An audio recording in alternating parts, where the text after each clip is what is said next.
दोस्तों, national education policy 2020 के अगले चैप्टर में आप सभी का स्वागत है और आशा करता हूं कि पिछले वीडियोस आपने बहुत अच्छे तरीके से देखे होंगे और आपको बहुत सारी जानकारी ऑलरेडी मिल गई होगी। तो इस वीडियो में हम जो बात करने वाले हैं वो कुछ महत्वपूर्ण बिंदुओं पर बात करने वाले हैं। नेशनल एजुकेशन पॉलिसी 2020 को जब आप डिस्कस करने जाएंगे तो उसमें बेसिकली हम बात करें तो उसके मेन पॉइंट्स को याद रखना जरूरी है। मतलब कि उसमें क्या क्या है पहले हमें ये पता होना चाहिए, तभी हम उसके अंदर की बातों को जान पाएंगे। तो यहाँ पर हम उसके कुछ मेन पॉइंट्स को बात डिस्कस करेंगे, उसकी हेडिंग्स को डिस्कस करेंगे कि क्या उसकी हेडिंग्स हैं, क्या क्या उसमें कहा गया है, रखा गया है, उन सब चीजों को हम यहाँ पर डिस्कस करने वाले हैं। तो दोस्तों, यहाँ पर अगर हम बात करें ये नेशनल एजुकेशन पॉलिसी 2020 की अगर हम बात कर रहे हैं तो इसमें एक अध्याय 27 दिए गए हैं, मतलब 27 अध्याय हैं। लेकिन अगर इंट्रोडक्शन को और लास्ट का जो होता है संकेताक्षर, इनको अगर हम छोड़ दें तो ये टोटल जो है नंबर वाइज 27 अध्याय इसमें है, जो 4 अलग अलग भागों में डिवाइड हैं। तो 4 भाग हो गए। जैसे कि संविधान को अगर आप पढ़ते होंगे तो उसमें अलग अलग आपको भाग दिखते हैं, फिर हर भाग में आपके कुछ अलग अलग अनुच्छेद होते हैं। उसी तरीके से यहाँ पर हम बात करें तो सबसे पहले इंट्रोडक्शन दिया गया है, मतलब परिचय दिया गया है, जो कि स्टार्ट में दिया गया है। फिर आपके 1 से लेके आपके 27 तक अध्याय हैं और उन 27 अध्यायों को 4 भागों में कुल डिवाइड किया गया है। अब ये 4 भाग अगर हम बात करें तो ये अलग अलग जो है आपके विषय पर फोकस करते हैं। जैसे कि सबसे पहले जो व्यक्ति के जीवन में आता है उसको इसमें सबसे पहले लिया गया है, यानी कि स्कूल एजुकेशन एक व्यक्ति के जीवन में सबसे पहले आती है। तो जो पहला भाग है वो स्कूल एजुकेशन को निश्चित करता है और इसमें 1 से लेके 8 तक, जैसे कि 3 से 6 और 6 से 8 अगर हम बच्चों को स्कूल में पढ़ाएंगे, 3 से 6 हम उनको बाल वाटिका आंगनबाड़ी में पढ़ाएंगे और 6 से 8 हम उनको प्राइमरी स्कूल में पढ़ाएंगे। तो वैसे ही यहाँ पर अगर हम बात करें तो 1 से 8 तक स्कूल एजुकेशन के बारे में बात की गई है। फिर यहाँ पर हायर एजुकेशन की बात करें तो इसको हम दूसरे कंसेप्ट से समझेंगे कि अध्याय 9 से 19 तक, मतलब 19 साल तक भी बच्चा जो है हायर एजुकेशन में रहता है। तो लगभग 19 साल तक की बात करें और आगे भी बच्चा हायर एजुकेशन कर सकता है, ये डिपेंड करता है उस पर। तो 9 से 19 तक आपकी हायर एजुकेशन की बात की गई है और 20 से 24 में अन्य केंद्रीय विचारणीय मुद्दे की बात की गई। हम इसको इस तरीके से समझ सकते हैं कि जब बच्चा 20 का हो जाता है, 20 से 24 में वो स्वयं को बहुत अच्छे से समझने लगता है, वो खुद विचार करने लगता है, मतलब अपने आप का विचार करने लगता है, तो केंद्रीय विचार उसके अंदर पैदा हो जाता है। इस तरीके से हम इसको समझ सकते हैं कि जो भाग 3 है उसमें केंद्रीय विचारणीय मुद्दे की बात की गई है। इसमें कुल मिलाकर 5 इसमें अध्याय दिए गए हैं। इसमें कुल मिलाकर 11 अध्याय हैं। ये 9 से 19 तक है और ये 20 से 24 तक है। फिर लास्ट जो है वो है आपका क्रियान्वयन। तो क्रियान्वयन की अगर हम बात करें तो क्रियान्वयन की जो रणनीति है वो 25 से 27, मतलब इस उम्र में बच्चा जो है वो 25 से 27 में आप कुछ ना कुछ कार्य करने लगता है, क्रियान्वयन करने लगता है। तो इस तरीके से भी हम इसको समझ सकते हैं। समझने के हिसाब से मैं आपको बता रहा हूँ, इसका कोई इससे लेन देन नहीं है। तो क्रियान्वयन की रणनीति जो है उसमें 4 अध्याय हैं, 25, 26, 27, 3 अध्याय हैं, ये चौथा भाग है।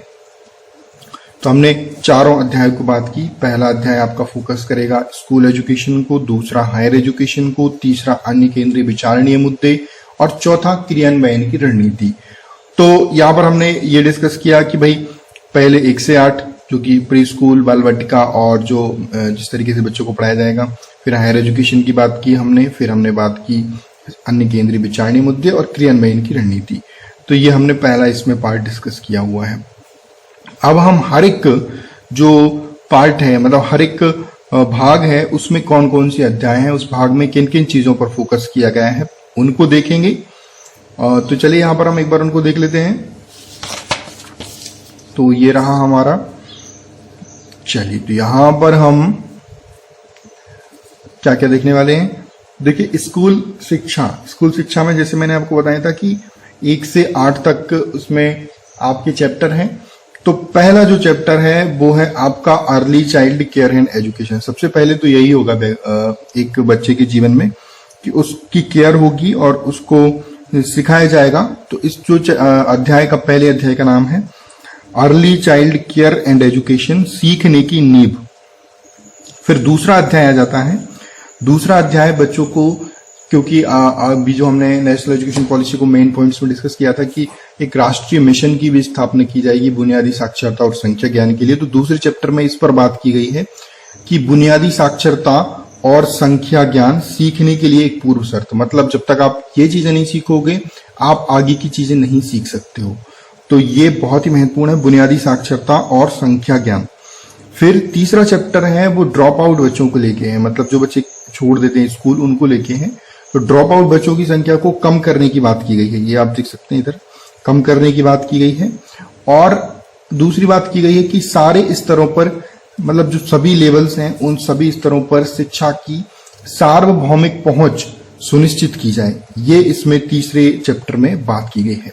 चौथे चैप्टर की अगर हम बात करें तो चौथे चैप्टर में स्कूल पाठ्यक्रम जो होता है, स्कूलों में पाठ्यक्रम और शिक्षण शास्त्र। शिक्षण शास्त्र की बात करें तो जिस तरीके से हम पढ़ाते हैं, शिक्षक पढ़ाते हैं, तो स्कूल में पाठ्यक्रम और शिक्षण शास्त्र अधिगम, समग्र, एकीकृत और आनंददायक और रुचिकर होना चाहिए। मतलब जो टीचिंग लर्निंग एनवायरनमेंट है वो किस प्रकार का होना चाहिए, समग्र हो यानी कि इंटीग्रेटेड हो, एकीकृत हो, और एकीकृत के साथ साथ आनंददायक हो। मतलब ऐसा नहीं है कि बच्चे बोर हो रहे हैं और टीचर बस पढ़ा रहा है, बोर हो रहे हैं पढ़ा रहा है, रटंत विद्या चल रही है, नहीं, ऐसा नहीं होना चाहिए।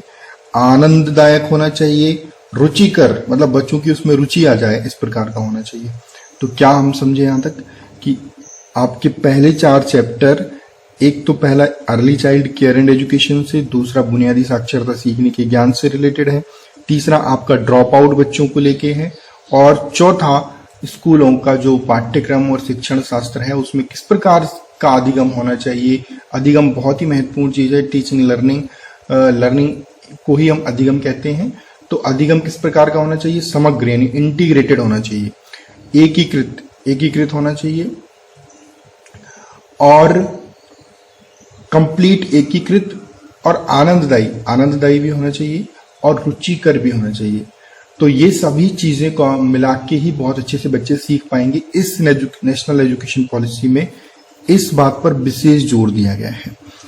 अब हम आगे आ जाते हैं। देखिए यहां तक हमने सिर्फ बच्चों की स्कूल में किस तरीके से उनको सिखाना है, क्या करना है, इन सब चीजों पर बात की थी। तो अभी जो आगे शिक्षक की बात आ गई है। 5वां जो चैप्टर है वो शिक्षक से रिलेटेड है, सिर्फ शिक्षक लिखा हुआ है, और इसमें शिक्षक की किस प्रकार से नियुक्ति, भर्ती, शिक्षकों को क्या क्या आगे सुविधाएं दिए जाने के बारे में बात की गई है। वो सारी बातें इस 5वें अध्याय में की गई है। 6ठे अध्याय में अगर हम बात करें तो समता मूलक समावेशी शिक्षा सभी के लिए अधिगम। मतलब समता मूलक समावेशी शिक्षा आपने बीएड वगैरह में भी पढ़ी होगी कि कुछ स्पेशल नीड्स वाले चाइल्ड होते हैं, उनके लिए भी विभिन्न जाति वर्गों के जो विद्यार्थी होते हैं, अलग अलग अनुसूचित जाति, अनुसूचित जनजाति, अल्पसंख्यक वर्ग हो, और भी अन्य वर्ग हैं, उन सभी के लिए समावेशी शिक्षा और उसके लिए किस प्रकार का अधिगम हो, इसके बारे में जो बात की गई है वो 6ठे अध्याय में की गई है। फिर 7वें अध्याय में अगर हम बात करें तो स्कूल कॉम्प्लेक्स के बारे में बात की गई है। स्कूल कॉम्प्लेक्स या स्कूल क्लस्टर, ये स्कूल एक कॉम्प्लेक्स या एक क्लस्टर बनेगा और उसके माध्यम से एक प्रभावी गवर्नेंस होगी, कुशल संसाधन तैयार होंगे और प्रभावी गवर्नेंस होगी। इसके बारे में जो बात की गई है वो चैप्टर 7 में की गई है। चैप्टर 8 में बात की गई है स्कूली शिक्षा हेतु मानक निर्धारण और प्रत्ययन। मतलब स्कूली शिक्षा के लिए कुछ स्टैंडर्ड्स तय किए जाएंगे और उनको मान्यता भी दी जाएगी। तो ये जो बात की गई है वो लास्ट चैप्टर में की गई है। तो आपने देखा स्कूल शिक्षा से संबंधित 8 पूरे के पूरे चैप्टर। पहले 4 चैप्टर में हमने बच्चों के ईसीसी, उनके संख्या ज्ञान, ड्रॉप आउट्स, पाठ्यक्रम, शिक्षण शास्त्र, अधिगम पर बात की। 5वें में शिक्षक की बात की। 6ठे में बात की हमने समता मूलक समावेशी शिक्षा। 7वें में स्कूल कॉम्प्लेक्स और क्लस्टर की बात हमने की। और 8वें में हमने बात की है स्कूली शिक्षा हेतु मानक किस तरीके से निर्धारित किए जाएंगे और मान्यता, प्रत्ययन मतलब मान्यता। अब हमारा जो सबसे बड़ा जो चैप्टर होता है वो भाग है वो है आपका उच्चतर शिक्षा संबंधित भाग। इसमें 9 से लेकर 19 तक जो हायर एजुकेशन है उसके अध्याय यहाँ पर दिए गए हैं। तो सबसे पहले 90 जो अध्याय है उसमें जो उच्चतर शिक्षा के बारे में बात की गई है उसमें कहा गया है कि गुणवत्तापूर्ण विश्वविद्यालय एवं महाविद्यालय, मतलब जो क्वालिटी एजुकेशन है वो यहाँ पर होगी, मतलब उनकी गुणवत्ता सुनिश्चित की जाएगी। भारतीय उच्चतर शिक्षा हेतु एक नया भविष्य उन्मुखी दृष्टिकोण, तो भारतीय जो उच्चतर शिक्षा है उसके लिए एक नया दृष्टिकोण किस तरीके से होगा और उसकी बात यहाँ पर की गई है। नया दृष्टिकोण और नया भविष्य उन्मुखी दृष्टिकोण इसमें अपनाया जाएगा। अगली बात अगर हम करें 10वां, तो इसमें संस्थागत पुनर्गठन किया जाएगा और समेकन किया जाएगा, मतलब जो संस्था अभी जो वर्तमान में संस्थाएं चल रही हैं उनका एक पुनर्गठन फिर से होगा और उनका इंटीग्रेशन समेकन भी उनका किया जाएगा। ये चैप्टर नंबर 10 में बात की गई है। चैप्टर नंबर 11 में बात की गई है कि समग्र बहुविषयक शिक्षा की ओर, तो मतलब हम जो है एक इंटीग्रेटेड एजुकेशन की तरफ बढ़ेंगे और अलग अलग विषय में बच्चे अध्ययन कर पाएंगे, इसकी जो बात की गई है वो चैप्टर नंबर 11 में बात की गई है। चैप्टर नंबर 12 की बात करें तो सीखने के लिए अनुकूलतम वातावरण व छात्रों का सहयोग, किस प्रकार से अनुकूलतम वातावरण बनाया जाए, छात्रों का सहयोग किस प्रकार से लिया जाए, ये चैप्टर नंबर 12 में बात की गई है। चैप्टर नंबर 13 में जो बात की गई है वो है प्रेरित मतलब मोटिवेटेड, प्रेरित, सक्रिय और सक्षम निकाय। तो प्रेरित, सक्रिय और सक्षम निकाय का अर्थ ये है कि जो इस प्रकार का टीचिंग लर्निंग एनवायरनमेंट बने जिससे बच्चे मोटिवेट हो अध्ययन के लिए, वो एक्टिव लर्निंग हो, इस प्रकार की ना हो कि टीचर बस पढ़ाया जा रहा है बच्चे नहीं पढ़ रहे हैं, एक्टिव लर्निंग हो। और सक्रिय यहाँ पर बात की है सक्षम मतलब वो हर प्रकार से बच्चों को जो एजुकेशन है वो देने में समर्थ हो। तो इस प्रकार की बात की गई है चैप्टर नंबर 13 में। 14 में बात करें तो बात की गई है उच्चतर शिक्षा में समता और समावेश, जिस प्रकार से स्कूल एजुकेशन में उसी प्रकार से हायर एजुकेशन में भी। 15वां चैप्टर है शिक्षक शिक्षा, वहां पर 5वें चैप्टर में शिक्षक की बात की गई थी, यहाँ 15 में हायर एजुकेशन में शिक्षकों की शिक्षा के बारे में बात की गई है। 16वां चैप्टर व्यवसायिक शिक्षा का नवीन आकल्पन किया जा रहा है। देखिए वोकेशनल एजुकेशन भी इसमें जोड़ा गया है तो उसका नवीन आकल्पन इसमें किया जा रहा है। फिर आ जाते हैं चैप्टर नंबर 17, तो इसमें जो बात की गई है वो नवीन राष्ट्रीय अनुसंधान परिषद फाउंडेशन, तो ये अगर हम बात करें तो न्यू नेशनल रिसर्च फाउंडेशन इसको बोलेंगे, एंड यहाँ पर ये नेशनल रिसर्च फाउंडेशन की बात की गई है। ये इसके माध्यम से सभी क्षेत्रों में गुणवत्तापूर्ण अकादमिक अनुसंधान को प्रेरित करना, मतलब एजुकेशनल रिसर्च यहाँ पर होगी, हर एक फील्ड में बच्चे रिसर्च भी करेंगे, तो ये नेशनल रिसर्च फाउंडेशन के माध्यम से होगा। तो न्यू बनेगा ये न्यू नेशनल रिसर्च फाउंडेशन, ये चैप्टर नंबर 17 में बात की गई है। 18 में बात करें तो नियामक प्रणाली, उच्चतर शिक्षा की जो नियामक प्रणाली है उसमें एक बहुत बड़ा परिवर्तन होने जा रहा है, इसमें एक चेंज होने जा रहा है, ये चैप्टर नंबर 18 में बात की गई है। चैप्टर नंबर 19 की बात करें तो उच्चतर शिक्षा संस्थानों के लिए प्रभावी शासन और नेतृत्व किस प्रकार से होगा, ये जो है चैप्टर नंबर 19 में बात की गई है। फिर हम आ जाते हैं आगे और हम बात करेंगे नेक्स्ट, तो अन्य केंद्रीय विचारणीय मुद्दों पर हम बात करेंगे। तो अन्य केंद्रीय विचारणीय मुद्दों में सबसे पहला जो विचारणीय मुद्दा रहेगा वो रहेगा व्यावसायिक शिक्षा। बच्चों को व्यावसायिक शिक्षा के बारे में विचार विमर्श लगातार होता रहेगा। प्रौढ़ जीवन पर्यंत प्रौढ़ शिक्षा के बारे में बात की गई है चैप्टर नंबर 21 में। 20 में व्यावसायिक शिक्षा, 21 में प्रौढ़ जीवन पर्यंत शिक्षा। 22 की बात करें तो भारतीय भाषाओं, कला, संस्कृति की बात की गई है, उनका संवर्धन। 22 में प्रौद्योगिकी का उपयोग और एकीकरण, और 24 में ऑनलाइन एंड डिजिटल शिक्षा। तो अन्य केंद्रीय विचारणीय मुद्दे में कुल मिलाकर 5 हैं, जिसमें कि लास्ट वाला ऑनलाइन शिक्षा से संबंधित है, उसके पहले प्रौद्योगिकी का उपयोग है। और 22 में भारतीय भाषाओं, कला, संस्कृति की बात की गई। इसको आप इस तरीके से याद रख सकते हैं। तो 22 भाषाएं हैं ना संविधान में, तो 22 भाषाओं की तरह आप समझ सकते हैं कि भारतीय भाषाओं, कला, संस्कृति के बारे में बात की गई है आपकी इस 22 चैप्टर में। 21 को आप इस तरीके याद रख सकते हैं, प्रौढ़ जीवन पर्यंत शिक्षा, तो इस अवस्था में व्यक्ति प्रौढ़ ही होता है, इस तरीके से आप याद रख सकते हैं। 20 में व्यवसायिक शिक्षा की बात करें तो आप इस तरीके से याद रख सकते हैं कि जो 20 की उम्र होती है उसमें व्यक्ति कुछ व्यवसाय के बारे में सोचता है, इस तरीके से व्यवसायिक शिक्षा इस चैप्टर में दी गई है। हम उच्चतर शिक्षा की बात करते हैं, हमने पहले डिस्कस कर लिया है। तो 9-10 में गुणवत्तापूर्ण विश्वविद्यालय के बारे में बात की गई है, दृष्टिकोण। 10 में संस्थागत पुनर्गठन की हमने बात की, 11 में समग्र बहुविषयक शिक्षा, और 12 में सीखने के लिए अनुकूलतम वातावरण। 13 में आपका प्रेरित, सक्रिय, सक्षम, अधिगम और सक्रिय जो हमने बात की।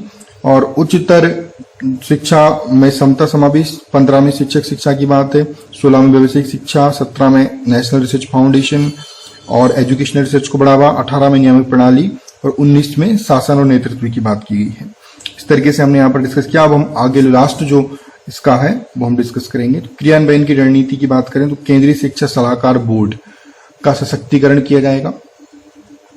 एक जो बोर्ड होता है केंद्रीय शिक्षा सलाहकार बोर्ड, इसका सशक्तिकरण मतलब इसको और ज्यादा पावर्स दी जाएंगी।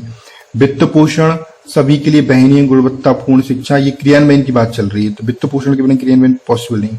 27 में कार्यान्वयन की बात की गई, किस तरीके से इसका कार्यान्वयन किया जाएगा। और लास्ट में हमारे एब्रिविएशंस हैं जिनको हम नेक्स्ट चैप्टर में डिस्कस करेंगे। इस वीडियो को देखने के लिए आपका बहुत बहुत धन्यवाद। Thank you very much. अगर आपको वीडियो पसंद आ रहा है तो इस वीडियो को जरूर लाइक करिएगा और अपने दोस्तों के बीच में शेयर जरूर करिएगा। Thank you very much.